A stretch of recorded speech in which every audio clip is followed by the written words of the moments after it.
This is the CBS Evening News with Russ Mitchell. And good evening. It has been another day of fast-moving events and high tension on the streets of Egypt and on the diplomatic front. On this day 12 of Egypt in crisis, here's the latest. Army tanks have moved to the edge of Liberation Square as the Egyptian work week begins. Leaders of the country's ruling party, including Hosni Mubarak's son, resigned today.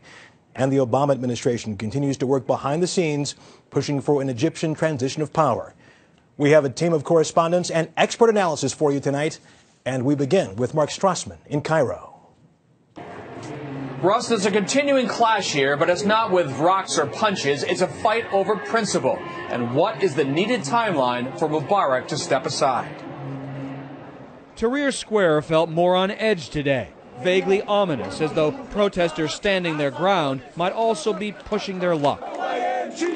For a 12th day, they chanted for change, immediate dramatic change. They'll leave once Mubarak leaves. This protester said, "I don't want to go home. I won't sacrifice the blood of those who died." This past Wednesday, Cairo's streets erupted. That mayhem's now over, but not the menace, not completely. In the square, the battle-scarred are everywhere and looking over their shoulder at a new worry.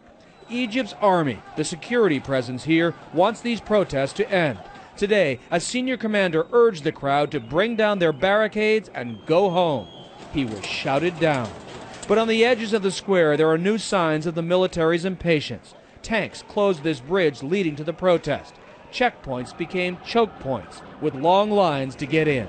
It's a tightening circle, and to many people here, it feels like a noose. Despite promises to the contrary, is the army about to clear the square? This is one of the battlefields where the two street armies squared off. Now behind me and behind all those people, the army has extended the no man's land. In case the thugs come back, the distance, they hope, will keep the two sides apart. President Mubarak faces multiple crises, an economy collapsing along with his regime. The central bank still closed, and Egyptians are running out of cash. In closed-door meetings, Mubarak's top advisors and opposition leaders are now negotiating his early removal. In a shift, Washington is now pushing for a more deliberate transition. Revolutions have overthrown dictators in the name of democracy, only to see the political process hijacked by new autocrats. The top leadership of Mubarak's political party all resigned today. He's staying, infuriating protesters. This woman hasn't slept in 2 days. All this is for my children's rights and the rights of these people here, she said. We just don't want him. What they want, insist on, is an overnight democracy. For the first time, we feel that we are proud of ourselves, of our youth, of our men. It's the first time in our lives, really. Proud but wary. At all of the square's entrances and exits, an arsenal of piled stones lies waiting just in case.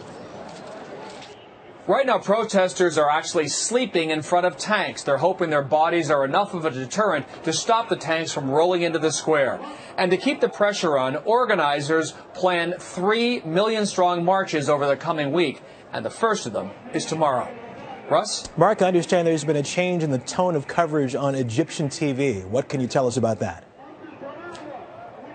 Since these protests began, Russ, the state-run TV, Mubarak's mouthpiece, has essentially been in denial about these protests. Today, for the very first time, they started putting some of the protesters on television, hearing what they had to say, that the president was corrupt. It's an effort on the part of Mubarak's regime to say that, listen, we are listening. We're willing to have this debate. Please now, go home. Russ? Mark Strassman in Cairo. Thanks a lot.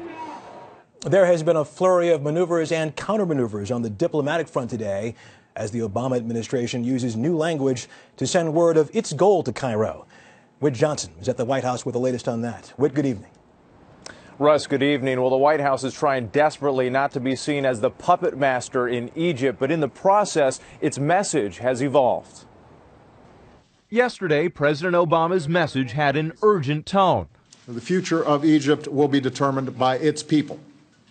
It's also clear that there needs to be a transition process that begins now.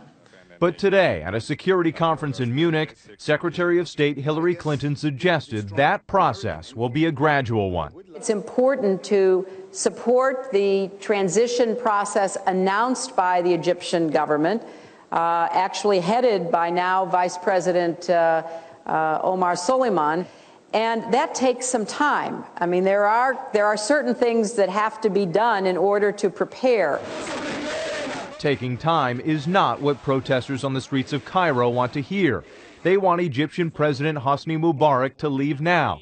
But today, former ambassador to Egypt, Frank Wisner, who met with President Mubarak this week at the request of the White House, indicated the embattled leader should stay put while the new government is developed. The president must stay in office in order to steer those changes through. It's his opportunity to write his own legacy. U.S. officials were quick to point out Wisner was only speaking for himself, but diplomats may be signaling that a smooth transition without Mubarak and no clear opposition leaders will be a tough one.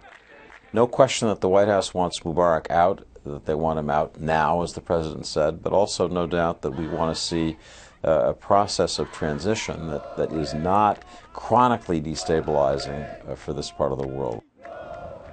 And today, Vice President Joe Biden had a conversation with his new Egyptian counterpart. It's not the first time these two leaders have spoken, but this time, Vice President Biden had a ramped-up sense of urgency, suggesting that there needs to be a clear agenda and timeline for the transition. Russ? Whit Johnson at the White House. Thanks.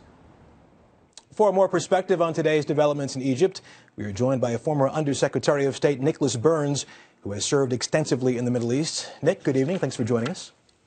Good evening. When you hear some of the words the administration used today, words like gradual and taking time, does it say to you that the administration is somewhat softening its tone and its drive to get Mubarak out?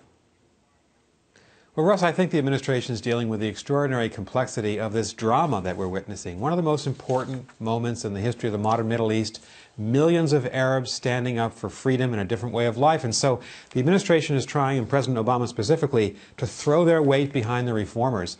That's what you've seen over the last couple of days. But at the same time, the Mubarak regime is still there. It hasn't left power. And so behind the scenes, there's a lot of quiet diplomacy, lots of discussions about how to nudge this very proud 82-year-old leader, Hosni Mubarak, from power, and how to work with his vice president, Omar Suleiman, and some of his team to craft a transitional government that might include some reformers so that Egypt can begin to think about how it prepares for an election, how it prepares for democracy, the democracy Egypt has not had in its entire history going back many decades. You mentioned Omar Suleiman. In your mind, how likely is it that he is to take over in some fashion while cutting a deal with the opposition groups?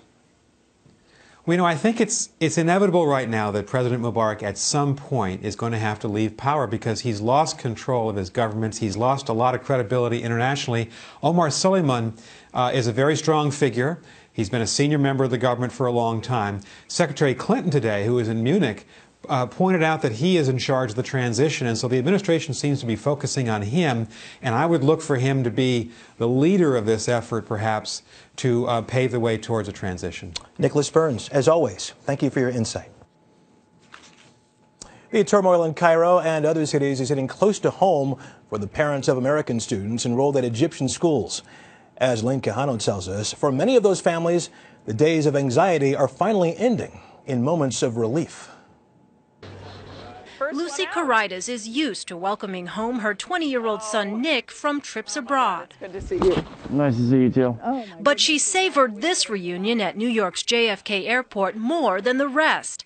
Nick, a student at the American University in Cairo, barely made it out of Egypt. He says Cairo's airport was mobbed with thousands of people desperate to leave. We were worried we might be stuck there for a little while, so we got out, luckily. You lucked out. We did luck out, big time, yeah.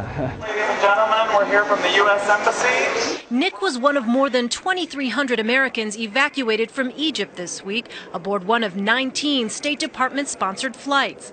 Officials say other U.S. citizens found alternate flights out of the country.